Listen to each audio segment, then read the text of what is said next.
Welcome everybody to the first episode of Average Gamer. For this episode, I'm your host Sully, and basically we're a podcast by gamers for the gamers. So Average Gamer is going to have a show once a fortnight, and within that show we're going to have topics of interest that's related to the gaming industry. And on top of that, we're just going to talk about video games, because at the end of the day, that's why we're here. So today, and in every episode of Average Gamer, I'm joined by show regulars, Grant and Joe. So without further ado, let's jump into it. And Joe, how about you tell me what you've been up to this week? Yeah, well, it was my birthday on Friday, and I didn't get any presents on Friday because no one was here. Well, my little boy was here, and he got up in the morning and he said, "It's a special day today, Dad. It's your birthday." And I went, "Oh, great, excellent. He's remembered my birthday." He said, "So does that mean I can play on my iPad?"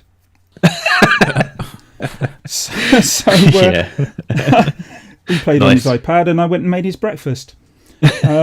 But my partner got back on Monday, so that's when we actually celebrated my birthday. But I actually got the PSVR on Thursday, so it wasn't a bad day on Friday. Although I never actually got to use the PSVR until today. So okay, that's a couple of pretty decently large birthday presents. Yeah, I did all right. Yeah, I bought myself the PSVR, and my partner got me the Xbox One S. So I did all right. Wow, that's nice. I haven't got any time to use them, but What have you been up to, Grant?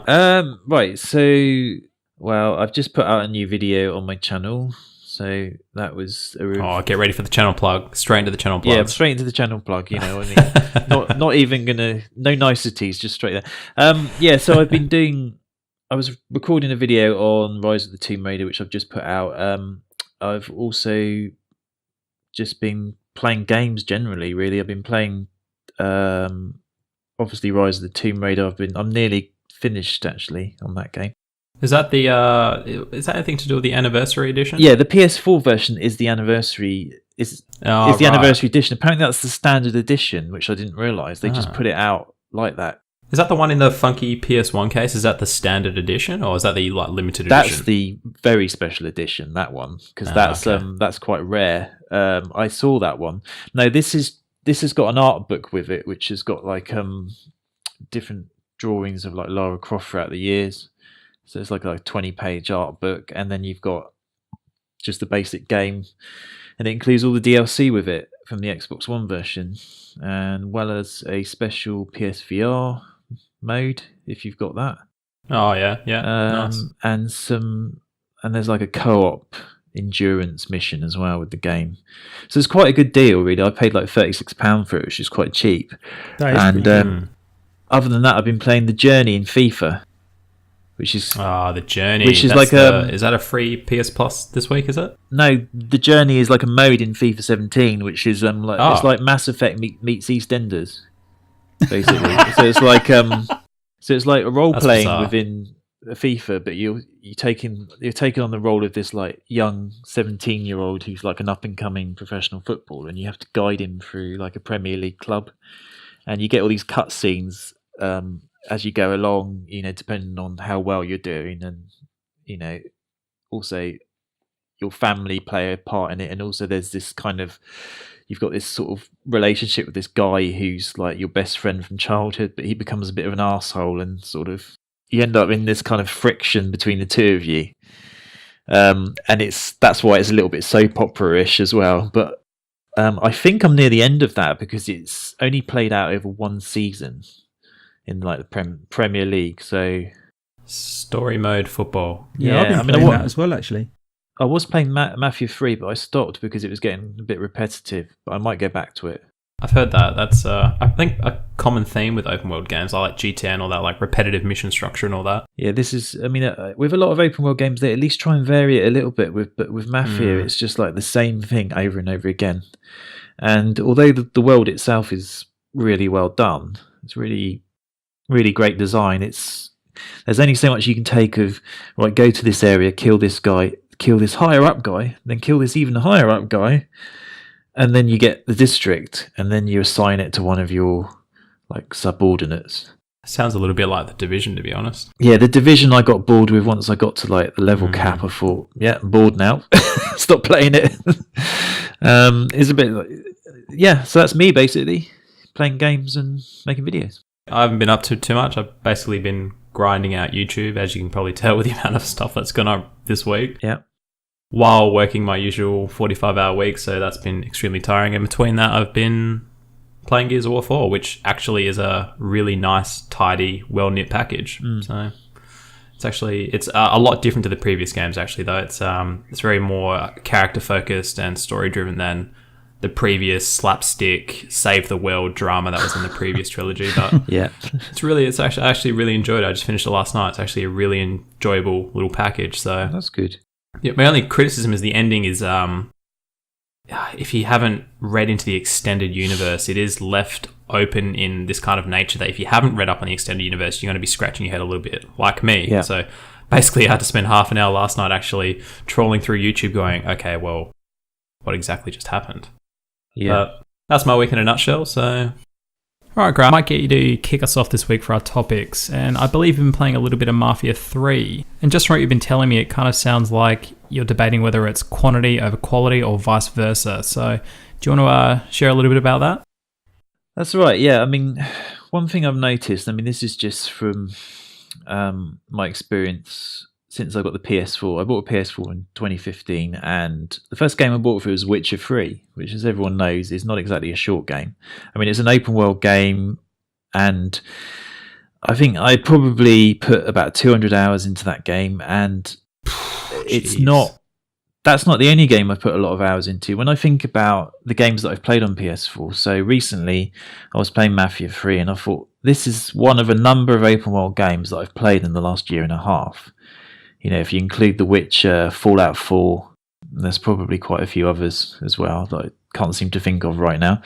But the general trend seems to be, especially within AAA games, towards this sort of quantity over quality. I wouldn't always say it was quantity over quality, because in the case of The Witcher, I think that the quality was good as well. But the fact of the matter is, a lot of game developers feel the need to sort of make their games open world and sort of huge and sprawling in terms of things to do, because less linear. Yeah, because they seem to think that represents value for the gamer. But I would argue, having played a game like Inside, which is a 3-hour linear experience and a pretty excellent experience in my book. I agree. I think what The Witcher 3 does well in comparison to other open world games like Mafia 3 is it is this massive open world experience, but the difference there is that it's not just this open world with this single track storyline. There's a lot of interesting bits and pieces to do in the world that fills it out, and it's all genuinely interesting. I wouldn't even call them side missions. I'd just call them literally just bits and pieces. And it just kind of brings the world to life. It's not like this bland, empty world with just nice scenery. Well, exactly. They make an effort in The Witcher to even give villagers a backstory. They go into such detail. It's like the side missions, like you say, don't feel like side missions because they're written so well that they genuinely feel like something you want to engage with. Whereas in Mafia, it's kind of like a one-track storyline. It's like a story of revenge, and that's it. Whereas in The Witcher, there's a lot more depth to... You learn about people's lives and their kind of the way that everyone kind of interrelates in the world. So The Witcher itself is quite unique. But what I wanted to sort of talk about was the fact that I don't really think it's necessarily a good trend to be leaning towards more open world games when you consider that people seem to have less time nowadays to play games. So why are we, getting so many games that are getting longer and longer in length? And I think the end result is going to be that less people are going to be actually finishing these games. So are they going to get the complete experience anyway? I think as well, it would scare a lot of people off. They're probably losing potential sales because of, people know how long The Witcher is. Like, I knew it was a 200 plus hour experience, and I have a mate who's actually only just picked it up now because he's actually finished uni, and this is the only time he's actually had time to actually really jump into it. So I wonder how many... It might sound stupid. I wonder how many sales they do potentially lose because they put out there in the open that, yes, our game is literally going to consume your life. But, it's interesting. I left a lot of the side quests, or the question marks on the map. I left them alone because if I hadn't, I did all of the Witcher contracts and I did all of the main quests, and that alone was 140, 150 hours. And then, of course, there's 2 DLC packs. So you add all that together and you think, there's only so many hours in the day and there's other games to play, So what I'm trying to get at is I think there needs to be more of a balance between these shorter linear experiences and these open world games, I think we're getting too many of the sort of swollen experiences. That's sort of the way I would describe it. Do you think that's why? Yeah, and you've probably heard. Sorry, I was going to say. Do you think that's why some people are gravitating towards the indie games? You know, because there seems to be yeah, I do. I mean, I definitely have done that, and I would never have looked at the indie games in the past. Yeah, I mean, I don't know. I don't think they're deliberately doing it because they. I mean, I think with some people, they're looking at it and thinking, well, okay, that's a 3-hour experience. I'm going to be able to finish that game because I've only got, say some people have only got a few hours time for gaming a week, which is feasible considering that a lot of people work full time. So they're going to be looking at these really short but really incredibly it's almost complex. It's almost similar to a movie kind of setup, isn't it? Like I can go down and sit down and play the Inside Out or the Journey, and I know I'm going to be able to finish it in, no more than what it would take me to go through the Two Towers Lord of the Rings movie. it's a more refined, focused experience. I know I can just sit down and I can enjoy it in one hit. I think that's the case. I think indie games have moved on to such a degree that they're a lot more sophisticated. I mean, when you look at a game like Inside, its mechanics are so good. Everything in that game is there for a reason. There's nothing that doesn't have a purpose within the game world. But when you look at these open world games, there's a lot of stuff that you're not necessarily going to see. So you're thinking, that's why I'm sort of making the point, I guess, that you're not getting the full experience. Whereas if you're playing like a 3-hour game, you kind of are going to see most of what the game has to offer. Something like Inside's really focused, isn't it? Exactly. And I think there needs to be a bit more of a balance, but does it necessarily have to just be indie games that are giving us that, that shorter experience? Because AAA games can be shorter in length and still, be good. I also feel like the indie experience, with it being like a shorter, more focused experience, probably also comes down to their financial situation as well. Like they know they're a small team, they can't reach these broad strokes like you do in The Witcher and such. So they are restricted, and that's why we do get these small, polished experiences. It's another example of constraints becoming advantages. They're working within a constraint, and it makes them sort of use their imagination and. Well, it brings focus. That's an interesting point, actually. The constraint, it does become an advantage in that sense because, they know they have to work within a budget, and in a way, it focuses your development as well. So you think, well, what can we give, within, this kind of canvas that we've got to make this game within? What can we give the player? I mean, a few years ago, obviously, this is a trend now, I think, with open world games. I think it's become like the last few years. It seems more developers are like following this Ubisoft model of like stack a map full of things to do for a player, because we think that's what they want. But I'm kind of asking the question, is that what players want? Because I don't think they do, really. I think they want quality, but I don't think they necessarily want 200 plus hours worth of gaming. I think there are people there that will do those repetitive grind quests if it is more maybe an online focused experience, like it is very competitive based and character building, like in terms of stats, and people will be prepared to grind out these boring missions. Perfect example would be The Division. Like I collected all the extra bits and pieces, I platinumed that game, but that was more for my online character's development. It wasn't that I was enjoying it, it was the fact that I was So that's like the MMO model then, really? Basically. Beating gophers over the head with a stick for about 5 hours just to get the next level. Go and kill 20 rats and bring back the carcasses. Was it 1,000 boars in the forest, as South Park would say? 1,000 boars, so I wonder if it's going to carry on with this. I wonder if we're going to see open world games carry on in terms of like whether that's going to be the focus for AAA publishers, or whether this trend will change maybe. I actually find it surprising, considering like the attention span of people that the open world RPG is as successful as what it is. It makes you wonder, doesn't it? Because in the era where people have like got a shorter attention span because they're staring at their phone every few seconds, are we gonna? It surprises me that these games are so popular. If you think about it, a game is like $60 or like £40. It's never really gone up in price much compared to say like 10-15 years ago, and yet they probably represent better value now than they've ever done. But I think there's a danger in that if you're going to continue to push this model of quantity being like, the most dominant idea in sort of AAA gaming, I think it's dangerous in the sense that you're not getting the complete experience, because not many people, I would guess that a small percentage of people are going to platinum a game like The Witcher, purely because it's going to take them so long to do it. Yeah, I'd like to see the stats. I think they know, CD Projekt know that their market is a niche market. Yeah. It's not the general consumer.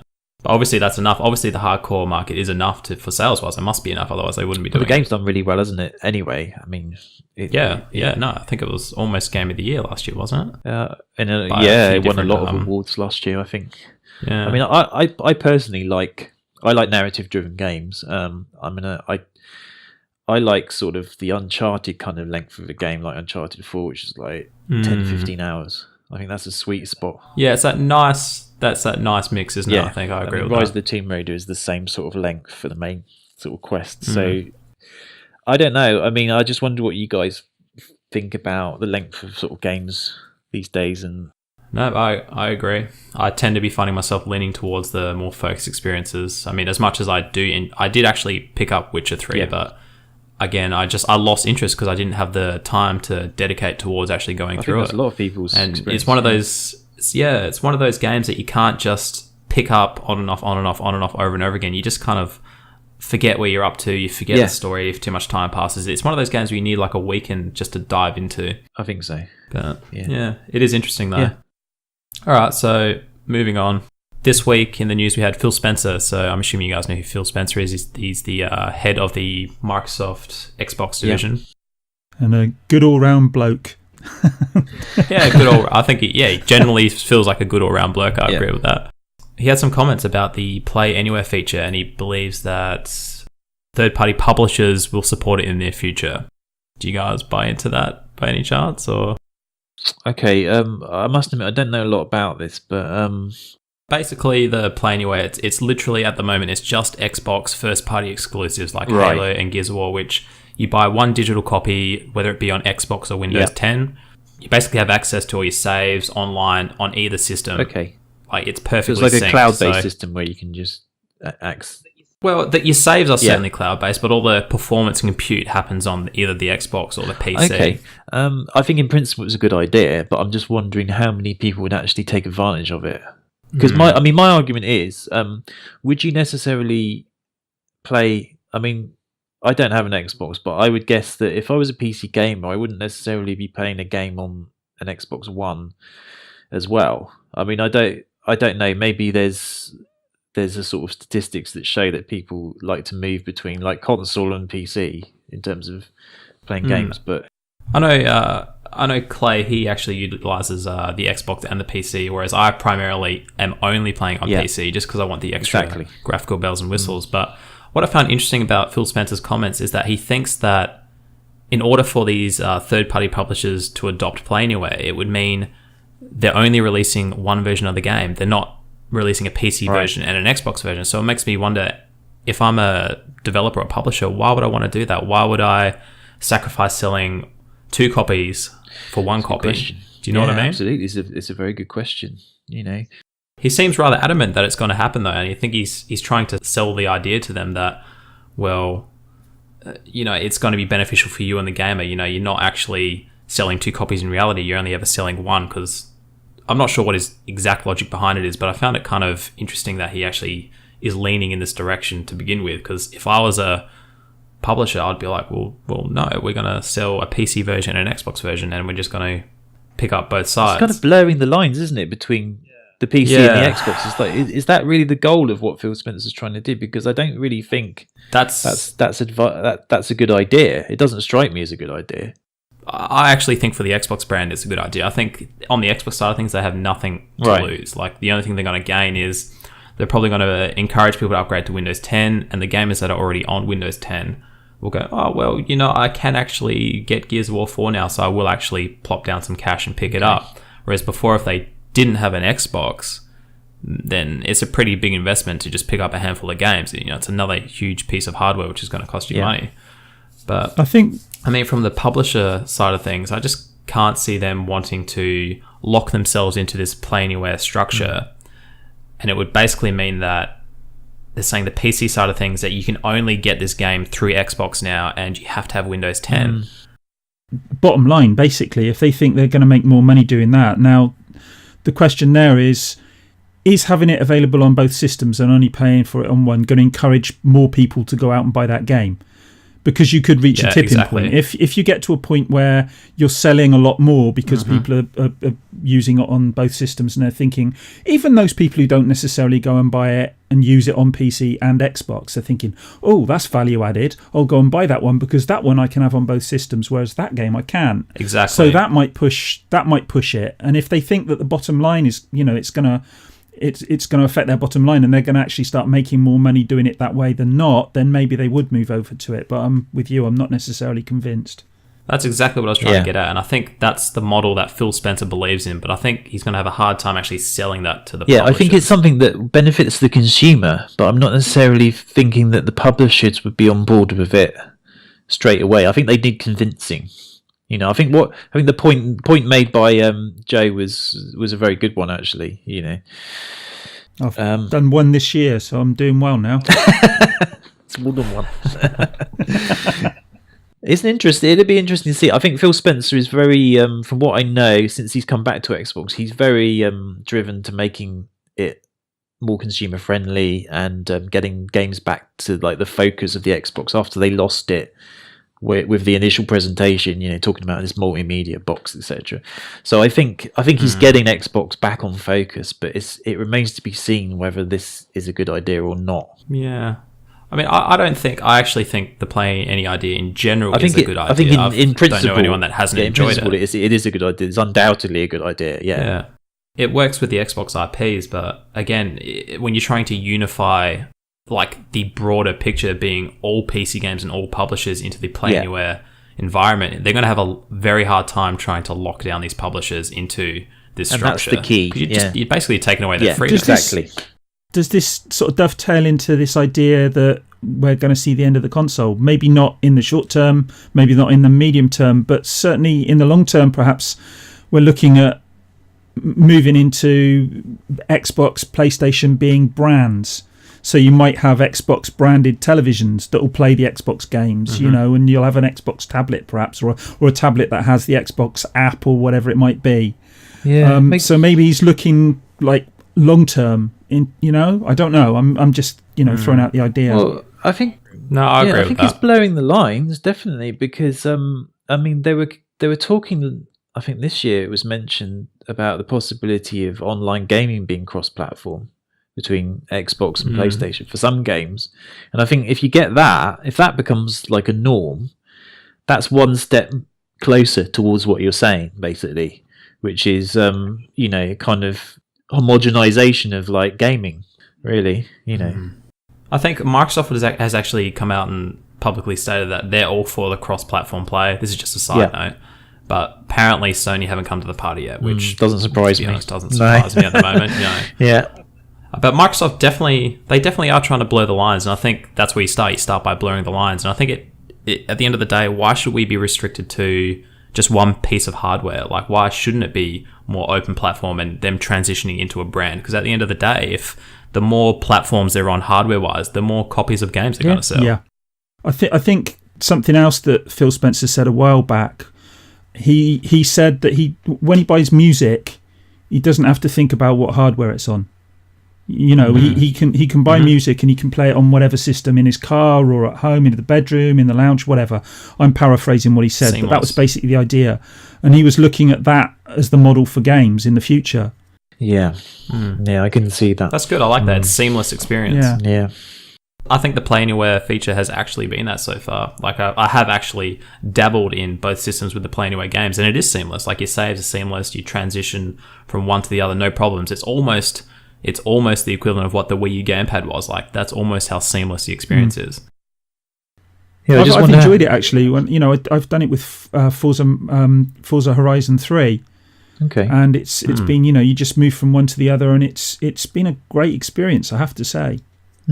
My only probably negative I have with it is the fact that with Gears of War, it is a 79 gigabyte download. Wow. Now, for me here in Australia, we do have data caps, and I'm on a 500 gigabyte plan. So if I want to play on both systems, I have to download that game twice.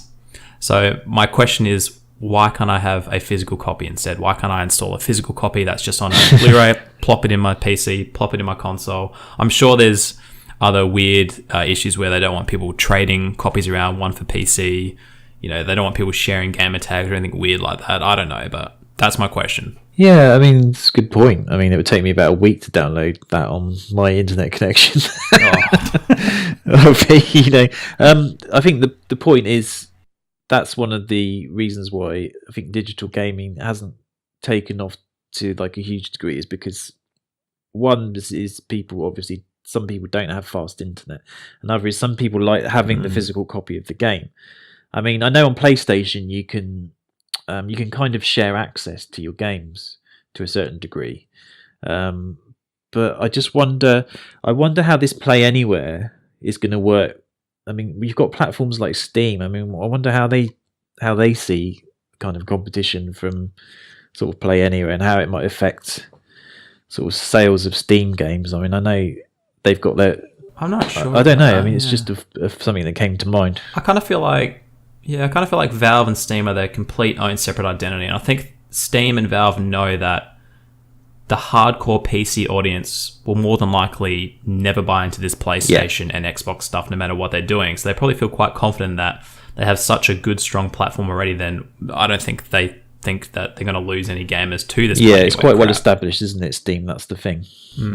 Hardcore PC gamers think that console gaming is pointless a lot of the time. That's what I'm talking from personal experience. That's what I used to think. I used to think the consoles. I did a long time ago. I mean, I used to think, well, why would anyone play a game on a console when you can have like graphics? Exactly. On a PC. That's where I was, But things change. I never had that. I always grew up my first console was the NES. Wow. So I kind of, my life started when consoles really started to kind of, I'd argue, have a resurgence and really kick into their stride after all the the Atari crap that happened through the 80s. But yeah, I've never had that dedicated PC experience. That didn't come till probably in my teen years when I could actually afford putting together a system and building my own PC and all that. So the transition to PC, it's almost the complete opposite for you guys. I'm kind of like, well, why would I want to get a PC when I could just play on console? It's a far easier option. Yeah, well, it still is easier to some degree. With console, I didn't actually get into console gaming until quite late because I think in Britain the Commodore Amiga and like ST were quite popular, whereas in like continental Europe you had like the Genesis, Mega Drive, kind of SNES was kind of console gaming was more popular in like America and obviously Japan, but in Britain it wasn't until slightly later. So I don't know. I wonder what the balance is between people who are like PC gamers and console gamers. I mean, I don't know if people have shifted from like one to the other, because you're saying your experience in Australia was different. It's quite interesting because I think there's far too much of this emphasis on like this PC master race argument that you see online all the time. It's just a bit of a meme now. I think they play up on it a little bit as well. It just does my head in. It's just like, it's just a system to play games on at the end of the day, anything that the consumer is the one that should be, benefiting from like good quality games. It doesn't really matter the platform. It shouldn't matter. And you know what? This so-called PC master race, right? While it might be the most graphically superior system, it's certainly at times not the most stable system. Well, no, it isn't. When you look at stable. The quality of ports they get. Yeah, I mean, you look at Batman and that whole debacle with that. Driver issues, all that shit. Shameless plug. I did a video on this the other day. Did you? Joe, we'll edit this bit out, Joe. Don't worry about it. Another piece of interesting news that came out this week was the Xbox One S sales surpassing the PS4 for the third straight month. So interesting. I don't know whether that's going to be a continuing trend or not. Hard to say, isn't it? I mean, I don't know. Until the Pro comes out. Yeah. Is that going to make much of a difference? I mean, it'd be interesting to see how many of those that they sell before Christmas. Obviously, that's the key season for both Xbox and PlayStation to be. These next 2 months are crucial, aren't they?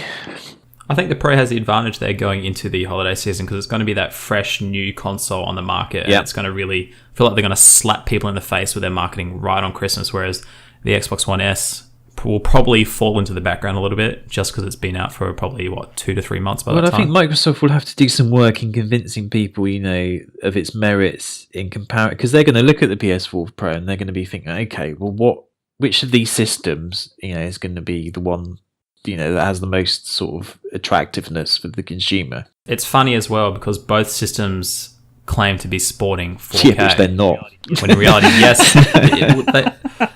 No, neither console are truly supporting 4K, but they are both supporting 4K to a degree in both different areas. Cheating. Like the Xbox One S, you have the 4K Blu-ray, 4K streaming, and the PS4 Pro, no 4K Blu-ray player, but you get 4K upscale. So I think it's going to be very confusing for the consumer to actually, how do we cut through all this BS and find exactly what I want? That's it, isn't it? What's the consumer? I mean, how is the consumer going to find out the benefits of each system, in a sort of measured way? Which I think it's Sony and Microsoft have got to do sort of some work in trying to convince people of the merits.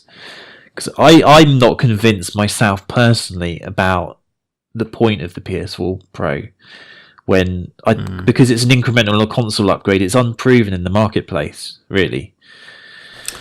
We haven't had this before. I feel like it's a case of don't do it or completely do it. Kind of what we're seeing with the Scorpio. Like, I understand that it's a machine where they're kind of going to be, if they can nail the upscale for the PS4 Pro and you do get a crisp image on your 4K set, fine. I'll give them a pass on that. But the fact that I do kind of see where they're going, whereas, it's kind of catering for the 1080p gamers still, like you're going to be getting better frame rates, better bells and whistles and graphics on the screen, but do we really care about that? Well, this is the thing, isn't it? Do we need it now? Gamers, do they care about that? Because I think the argument, and it's quite a common one, is that if they cared so much about it, why don't they get a gaming PC? Cost, I suppose, some of it. That's a very good cost point. is a fair point, but then you consider you've got to spend the money on a 4K compatible TV anyway. Well, yeah. I know they're coming down in price, but it's quite a lot. Yeah, I think that's why Sony's kind of done it, is they're kind of trying to cater towards both sides, and I think the box, they've got an option where it's cost effective, and they know a lot of people don't have 4K sets, but they're still trying to kind of cater towards those people. But I think it is primarily about delivering a machine. This is my theory anyway. I think the PS4 Pro has happened because of PSVR. Yeah, I agree. I think that's where the birthplace started with the PlayStation 4 Pro. And then I think later when Sony caught wind of Microsoft doing the Scorpio, they were like, okay, we need to kind of try to change up our strategy and plan here and market this slightly differently. I think you're right. I think that's a lot to do with it, definitely. But I really don't think, certainly for the next year, I don't think Sony need to worry about the Scorpio. They're going to sell a boatload of PS4s between now and the Scorpio coming out. Maybe they need to be looking at something beyond the PS4 Pro in a couple of years' time. I don't know. But, I mean, then we're going to get into a leapfrog situation, aren't we? Yeah, it is honestly just a stopgap console. I don't think Sony can defend that. They've said themselves they're going to stick to traditional console generations. So it's just a stopgap console. It's basically what it is. It's going to be interesting to see what happens with the Pro, because you're going to have the Pro and the Scorpio released 12 months from now. What happens 12 months after that? Like after the Pro's been out for maybe 2.5 years. It's all gone out the window, hasn't it? The traditional... Yeah, do we start... Yeah, carry on. Yeah, sorry. Sorry, I was going to say, do we start talking about PS5 maybe 6 to 12 months after that? And then once the PS5's exactly. out, what happens with the Scorpio? Yeah.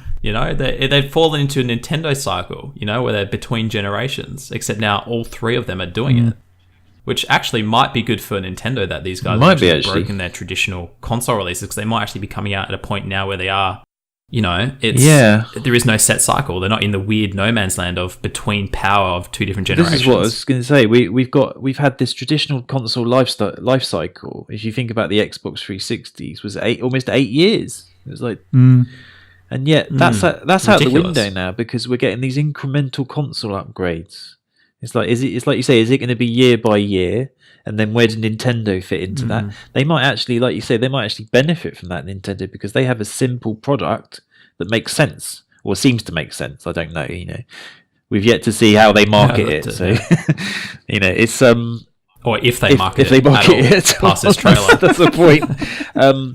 So I think what what the test is for the consumer is it going to confuse them when they look at the PlayStation 4 and they think, okay, well, there's a PS4 Slim, there's a PS4 Pro, and then there's this Xbox One for S, and there's the other Xbox, but I guess that's been phased out now. It's like, I think the trick is not to confuse the consumer, because they might not... It's hard not to, though. It's hard, especially when you're throwing all these 4K buzzwords and both systems are doing different 4K. They've got a tough time ahead of themselves. I think so. I think from just a Sony point of view or just a Microsoft point of view, it's going to be easy to keep it simple. But when you start mixing the two together, that's when it just becomes confusing.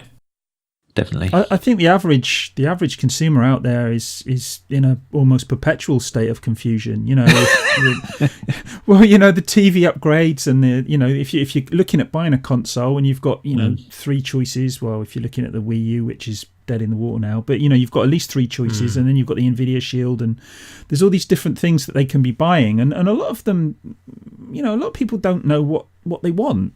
Exactly. Let's be honest. I mean, not everybody's into gaming like us three are, or other people who are even more into it than us. So the only advantage Sony and Microsoft have is brand recognition with Xbox and PlayStation. That's obviously what puts them at the top.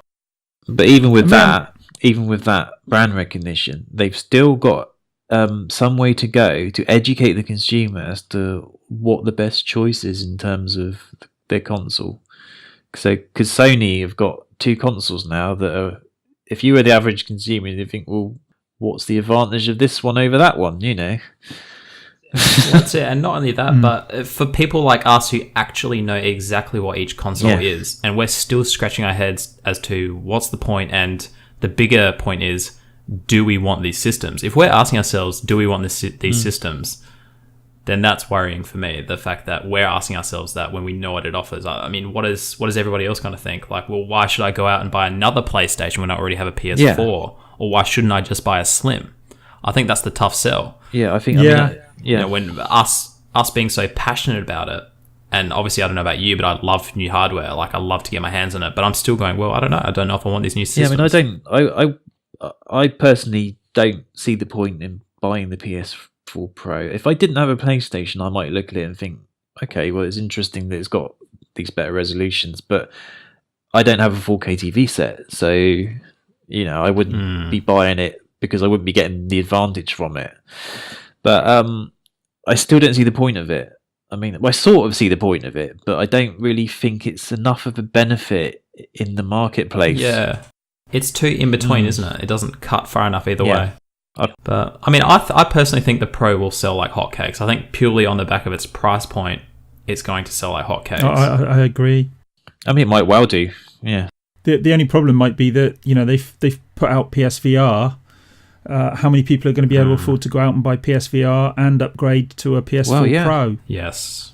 So they might be actually... I think they need to do aggressive bundles. Sorry, go on. I think it's going to be about not so much selling VR systems, but because they are selling the VR systems at a profit, which is surprising, but I think it's going to be about, like with consoles, just get the VR into homes and sell software. So hopefully we'll see like bundles. Yeah.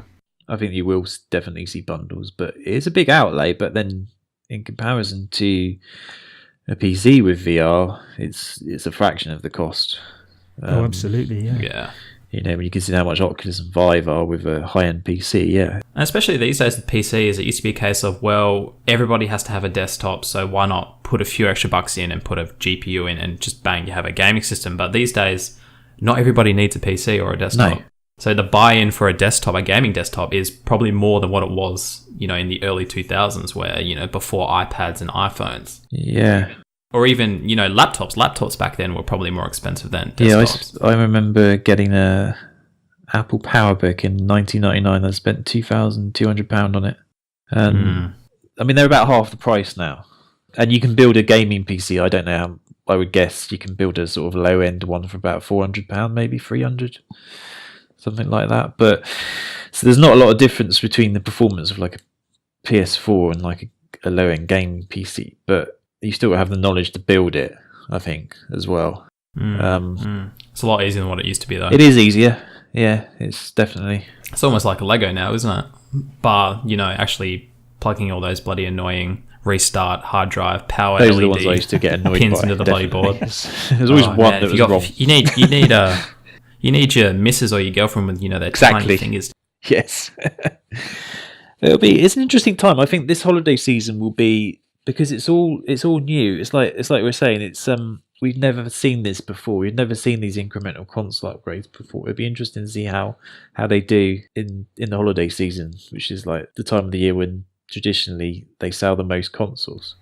But at least people won't be going into the shops and thinking that the PS4 Pro is an upgrade to the PS4.